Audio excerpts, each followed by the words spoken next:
Hello students, welcome back to career commerce academy. Students, आज की video में हम करेंगे प्रिंसिपल ऑफ मैनेजमेंट से रिलेटेड कुछ MCQs with explanation. So students, try कीजिएगा अटेम्प्ट करने के सभी क्वेश्चंस एंड चेक कीजिए कि अभी आपको प्रिंसिपल ऑफ मैनेजमेंट कितना समझ आया है। स्टूडेंट्स, आपको करना क्या है कि वीडियो को पॉज करना है, क्वेश्चंस रीड करना है और उसका आंसर देना है, और फिर वीडियो को रिज्यूम करके स्टार्ट करके वीडियो को अपने आंसर को मैच करना है। और लास्ट में फिर कमेंट करके मुझे जरूर बताना कि आपके कितने क्वेश्चंस ठीक हुए। और स्टूडेंट्स, अगर अभी तक आपने मेरे चैनल को सब्सक्राइब नहीं किया है तो प्लीज मेरे चैनल को सब्सक्राइब कर लीजिए और मेरी वीडियोस को अपने फ्रेंड्स के साथ शेयर करना ना भूलें। तो चलिए स्टार्ट करते हैं आज की videos. Expected MCQs of principal of management. First question is, when a superior does not fulfill the promise to raise the salary or wages of workers on achievements of target effectively and efficiently, it is a violation of. क्या कह रहे हैं इसमें कि अगर एक जो superior है वो अपने एम्प्लॉयज या अपने वर्कर्स की सैलरी को नहीं बढ़ा रहा, तब जब वो अपने काम को एफिशिएंटली और इफेक्टिवली कर रहे हैं तब भी उनकी सैलरी इंक्रीज नहीं कर रहा, तो कौन से प्रिंसिपल का वायलेशन कर रहा है? तो इसका राइट आंसर क्या होगा? Answer B, principle of discipline. Principle of discipline क्या कहता है कि आपने आपकी जो ड्यूटी है उसको आपको क्या करना है, ऑनेस्टली उसे फुलफिल करना है। Okay, next question, management principle provides. Management principle क्या बताते हैं हमें? Readymade solution to managerial problems, guidelines for managerial actions, guarantee for success of an organisation, या ऑल ऑफ द अबव। देखिए, फर्स्ट वन क्या कह रहा है कि रेडीमेड सॉल्यूशन। रेडीमेड सॉल्यूशन तो नहीं देते आपके, ऐसा तो नहीं है कि आपके मैनेजर के सामने कोई भी प्रॉब्लम आई और जैसे ही उसने प्रिंसिपल को अप्लाई किया और प्रॉब्लम सॉल्व हो गई, ऐसा कुछ नहीं होता। उसे situation to situation different principles apply करने पड़ते हैं, वो काम करे भी और ना भी करे। नेक्स्ट ये कह रहे हैं गाइडलाइंस फॉर मैनेजरियल एक्शंस। हाँ, ये right answer is B. B क्या कह रहे हैं कि आप क्या होता है, ये स्पेसिफिक गाइडलाइंस होती है जो मैनेजर्स को क्या करती है, गाइड करती है उनके डिफरेंट एक्शंस परफॉर्म करने में। तो right answer is B. Okay, just wait for me.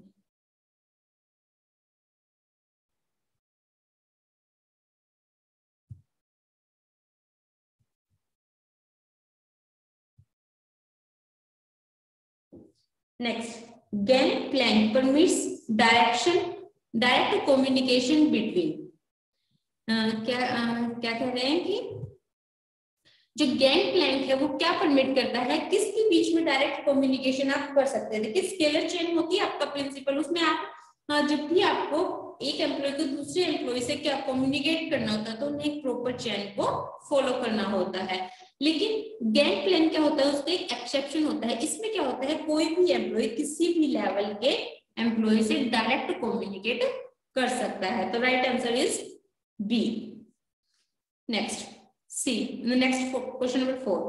Organization interest supersedes employees interest is indicated in.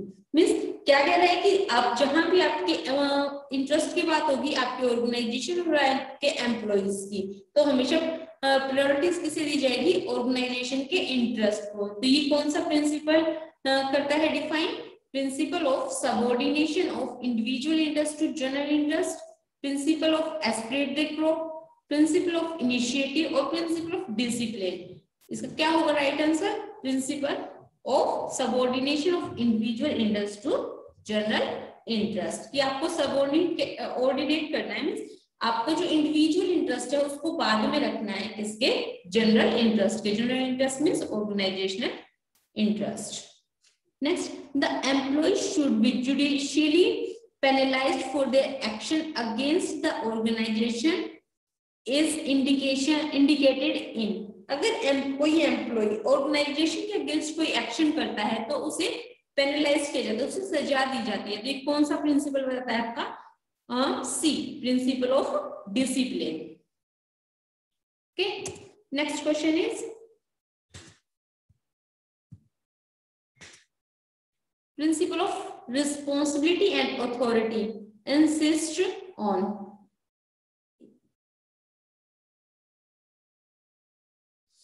Principal of responsibility and authority insist on, जो आपका प्रिंसिपल है रिस्पॉन्सिबिलिटी एंड अथॉरिटी का, वो किस पर जोर देता है आपका?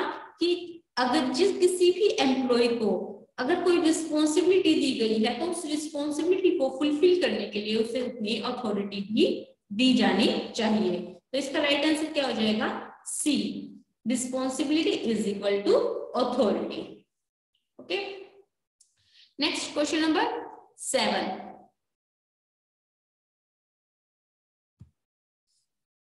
Frequent transfer and turnover of employees leads to violation of। अगर किसी एम्प्लॉइज का फ्रीक्वेंटली बहुत जल्दी जल्दी अगर हम ट्रांसफर कर रहे हैं, टर्नओवर कर रहे हैं, तो कौन से प्रिंसिपल को वायलेट कर रहा है? Principle of Spirit they corpse, principal of discipline, principle of stability of personnels और प्रिंसिपल ऑफ इनिशिएटिव। इसका राइट आंसर क्या हो जाएगा? D, principle of stability of personnel. Okay, क्या? क्योंकि एक फॉर्म क्या कहती है कि उसे अपने एम्प्लॉइज को क्या करना है? स्टेबल करके अपनी ऑर्गेनाइजेशन में रखना है। ओके, नेक्स्ट क्वेश्चन इज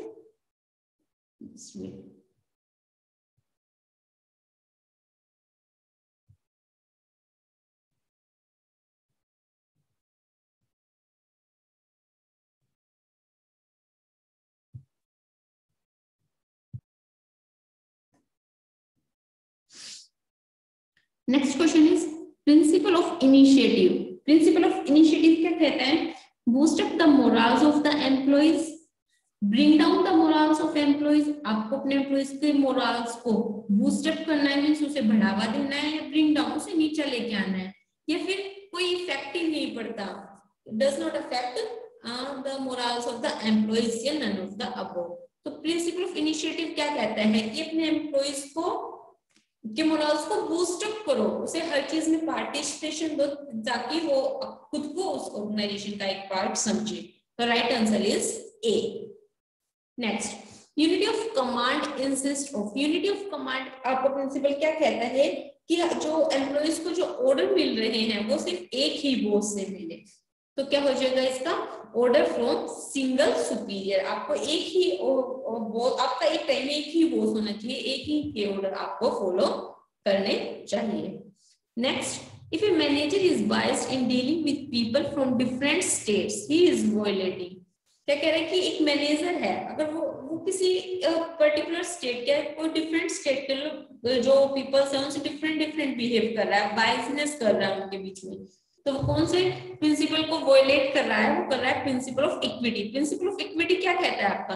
कि आपको अपनी कंपनी में जितने भी एम्प्लॉइज हैं उन सबको के साथ इक्वली ट्रीट करना होता है, ठीक? तो लेकिन इसमें क्या कर रहा है? वो बायसनेस कर रहा है। तो कौन से प्रिंसिपल को वायलेट कर रहा है? Principal of equity. Next question, simplification technique insist of. क्या कह रहे हैं कि अगर आप अपनी टेक्निक को जो सिंप्लीफाई करते हैं वो किस पर इंसिस्ट करता है, किस पर जोर देता है? Simple method of production. क्या कह रहे हैं कि इसको क्या मतलब हुआ कि आप अपने जो आपके मेथड ऑफ प्रोडक्शन उनको सिंपल कर दीजिए, मोर वैरायटी ऑफ प्रोडक्ट्स की वैरायटी दीजिए, या elimination of unnecessary diversity of product size and type. हमें क्या करना है? Simplification technique. सिंप्लीफिकेशन टेक्निक का मतलब होता है कि आप अपने जो अननेसेसरी डाइवर्सिटी ऑफ प्रोडक्ट्स है, मीन्स आपने क्या किया, जैसे आप चप्पल बना रहे हैं, आप मान लीजिए सैंडल बना रहे हैं, तो आपने साइज रख दिए 2, 2.5, 2.7, 2.9, ऐसे बहुत सारे साइज रख दिए, लेकिन अब देखा कि सारे इतने अननेसेसरी है इतने साइज बढ़ाने, इससे क्या होगा? हमारी कॉस्ट ज्यादा लगेगी हर चीज को उनको बनाने में, उनको मैनेज करने में। तो सिंप्लीफिकेशन टेक्निक कहती है कि आप जितने भी अननेसेसरी प्रोडक्ट्स हैं उनके साइज है या फिर उनके टाइप्स बना रहे हैं आप, उन सबको एलिमिनेट कर दीजिए। तो right answer is C, elimination of unnecessary diversity of product size and type. Next question is the main objective of fatigue study is. Fatigue study का मेन ऑब्जेक्टिव क्या होता है?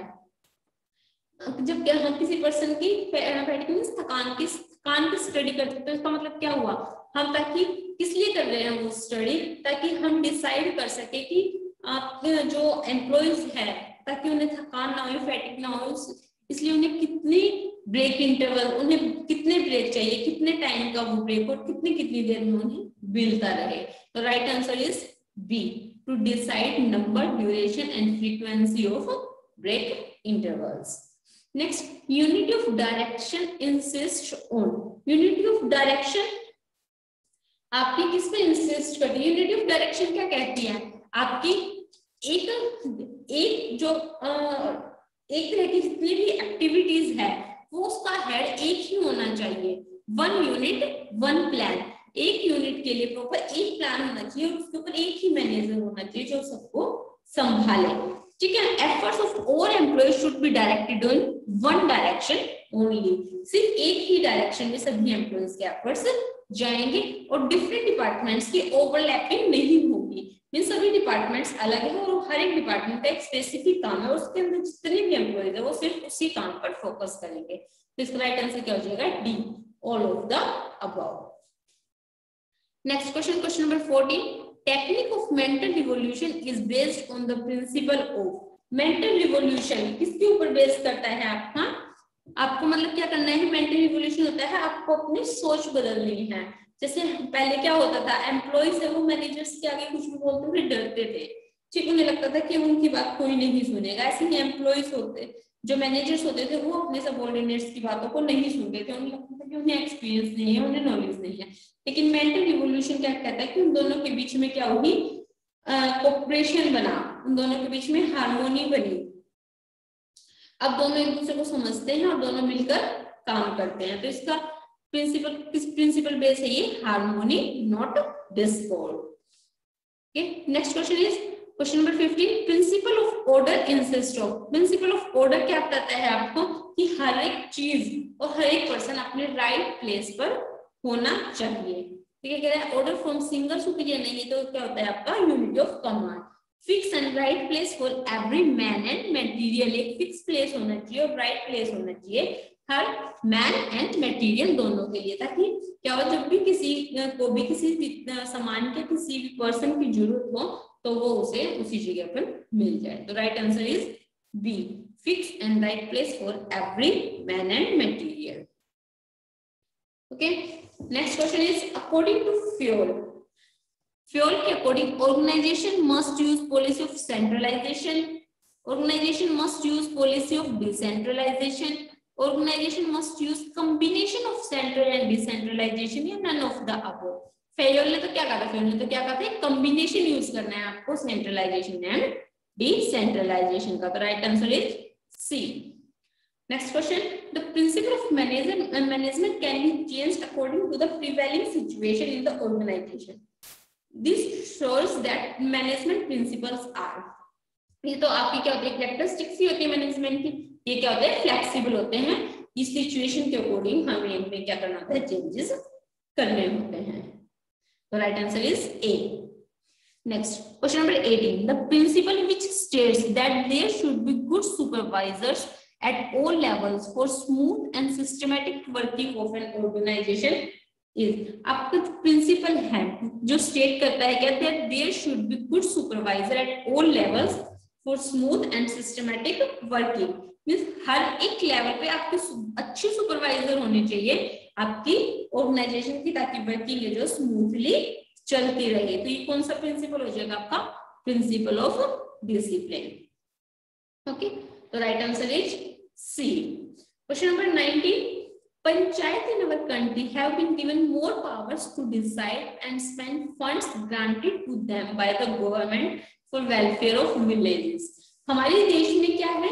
हर गांव में पंचायत बनाई हुई है और उन्हीं को अधिकार दिए हैं सरकार ने कि जो फंड है वो अपने गांव की वेलफेयर के लिए खर्च करेंगे।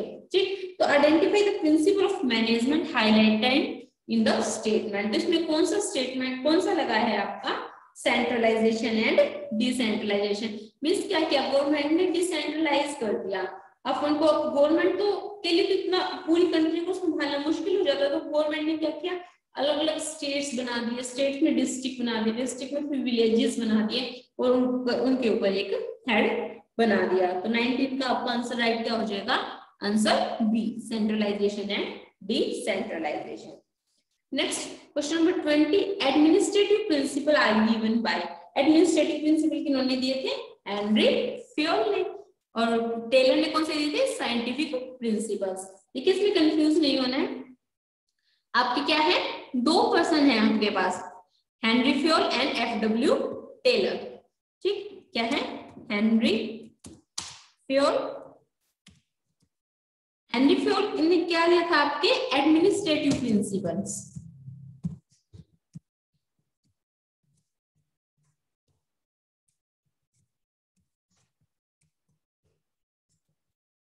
ओके, और आपके टेलर ने क्या दिए थे, आपके साइंटिफिक प्रिंसिपल्स। टेलर ने क्या दिए थे आपके, साइंटिफिक।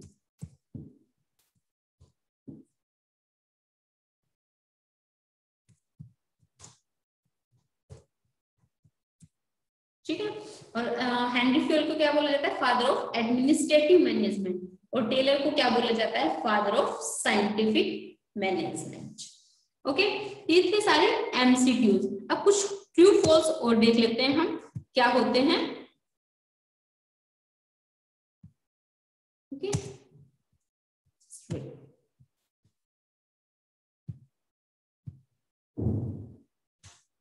देखिए ट्रू एंड फॉल्स।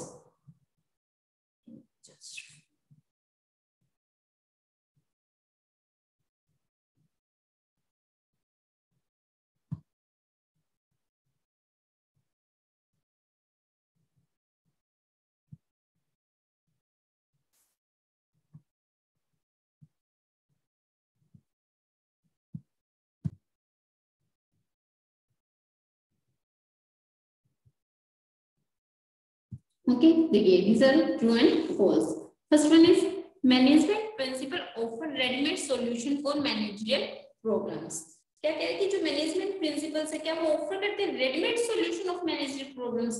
नहीं, ये क्या हो गया आपका, फॉल्स हो गया। क्यों? क्योंकि वो सिर्फ गाइडलाइंस देते हैं आपके मैनेजर्स को to face the different problems, वो ना कि रेडीमेड सॉल्यूशन देते हैं। तो इसका राइट आंसर क्या हो जाएगा, एफ, फॉल्स। ओके, हो जाएगा इसका false. Next question is management principle are rigid statement like scientific principles. क्या जो आपके प्रिंसिपल्स है मैनेजमेंट के वो भी इतने रिजिड होते हैं जितने कि आपके साइंटिफिक प्रिंसिपल्स होते हैं? नो, ये क्या होते हैं आपके फ्लेक्सिबल होते हैं, आपको अपनी सिचुएशंस के अकॉर्डिंग इन्हें चेंज करना होता है। तो ये भी क्या हो गया आपका false. Okay, next is management principle are useful for business as well as non business organisation. Yes, management तो आपका क्या होता है, यूनिवर्सल होता है, हर जगह आप अप्लाई करते हैं, अपनी पर्सनल लाइफ में भी, बिजनेस में भी, नॉन बिजनेस ऑर्गेनाइजेशन है जो आपकी, उन सब में भी। तो ये क्या हो जाएगा आपका true. Okay, next, management principle can be form overnight. क्या एक रात में ही आपके मैनेजमेंट के प्रिंसिपल्स बन जाते हैं? नहीं, इसमें तो हमें बहुत लंबा प्रोसीजर लगता है इसमें, क्योंकि पहले क्या करते हैं जो आपके मैनेजर्स होते हैं वो उसको एक्सपेरिमेंट करते हैं over the long time period, फिर उनको ऑब्जर्व करते हैं, फिर देखते हैं जब सेम रिजल्ट आता है तो वो प्रिंसिपल्स बनाते हैं। तो उसमें तो बहुत लंबा टाइम लगता है। तो ये क्या हो जाएगा आपका false. Next, the principle of result, the application and result of management principle remains same in all organization. क्या जो मैनेजमेंट की प्रिंसिपल है आप किसी भी ऑर्गेनाइजेशन लगा लेंगे तो क्या सेम रिजल्ट देंगे? नहीं, वो तो क्या होता है आपको डिफरेंट सिचुएशन में डिफरेंट प्रिंसिपल्स अप्लाई करने होता है। वो जब सेम आप प्रिंसिपल भी अप्लाई करते हैं तो वो डिफरेंट सिचुएशंस में क्या देते हैं, हमेशा डिफरेंट रिजल्ट देते हैं। कभी किसी सिचुएशन में वो काम करते हैं, कभी किसी में काम नहीं करते। ये भी क्या हो जाएगी आपकी false. Next, Fayol focuses on workers. नहीं, प्योरली किस पे किया था, देखिए आपने क्या प्योरली क्या बनाया, एडमिनिस्ट्रेटिव मींस वो सिर्फ उसने हमेशा अपनी लाइफ में मैनेजर की तरह काम किया, तो उसने मैनेजर्स की प्रॉब्लम को ध्यान से समझा है और मैनेजर एडमिनिस्ट्रेटिव प्रिंसिपल्स बनाए जो मैनेजर को फॉलो करने चाहिए। जबकि टेलर है उसने एज अ वर्कर काम किया था, तो उसने अब वो साइंटिफिक तरीके निकाले थे जिससे जो वर्कर्स हैं उनके जो नॉन प्रोडक्टिव मूवमेंट्स है उनको एलिमिनेट करके प्रोडक्शन को बढ़ाया जाए। तो जो टेलर था उसका डायरेक्ट फोकस था वर्कर्स पे, जबकि हेनरी फ्योल का किस पे था, मैनेजर्स पे। तो ये भी क्या हो जाएगा आपका false. Next, esprit de corps replaces I with we. Yes, ये इसका मतलब क्या होता है आपका, एस्प्रिट द कोट्स का मतलब यही होता है ना, यूनियनिज्म स्ट्रेंथ मींस हम सबको मिलकर काम करना है। वहां पर मैंने सिर्फ आई वर्ड यूज नहीं करता, क्या करता है वी, कि हम सबको मिलकर इन ऑब्जेक्टिव्स को करना है। तो ये क्या हो गया आपका true. Next, motion study improves speed of workers. जो आपकी मोशन स्टडी है उसको तो हम किस लिए करते हैं, आपकी मोशन ऑफ स्टडी में क्या होता है, जस्ट मोशन ऑफ स्टडी में तो हम ये देखते हैं कि वो कितने एक काम को करने के लिए जो आपके वर्कर वो कितनी एक्टिविटी कर रहे हैं, फिर वो स्टडी करके हम देखते हैं कि जितनी भी अननेसेसरी एक्टिविटीज है, अननेसेसरी मूवमेंट्स है वर्कर को, उनको एलिमिनेट करते हैं। तो क्या होता है उससे स्पीड में इंप्रूवमेंट नहीं होता। तो ये भी क्या हो जाएगी आपकी false. Next, differential piece based system violates principle of equity. Yes, क्योंकि प्रिंसिपल ऑफ इक्विटी तो कहता है कि हर एक एम्प्लॉय को तुम इक्वली ट्रीट करो, लेकिन डिफरेंशियल पीस बेस्ड सिस्टम कहता है कि आप एम्प्लॉय के काम के अकॉर्डिंग, उसकी क्वालिफिकेशन के अकॉर्डिंग उसे पे करो। तो ये भी क्या हो जाएगा आपका true. Next, workers should be given only responsibilities. क्या वर्कर्स को सिर्फ रिस्पॉन्सिबिलिटीज देनी चाहिए? नहीं, उन्हें जितनी रिस्पॉन्सिबिलिटी दे रहे हैं उन रिस्पॉन्सिबिलिटी को फुलफिल करने के लिए उन्हें अथॉरिटी भी देनी चाहिए, नहीं तो वो अपनी रिस्पॉन्सिबिलिटी फुलफिल कर ही नहीं पाएंगे। तो इसलिए ये क्या हो गया आपका फॉल्स।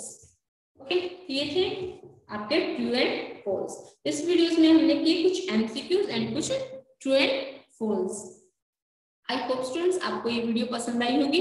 अगर ये वीडियो पसंद आई तो प्लीज इसे अपने फ्रेंड्स के भी शेयर कीजिए and please don't forget to subscribe my channel and please press the bell icon. Thank you so much.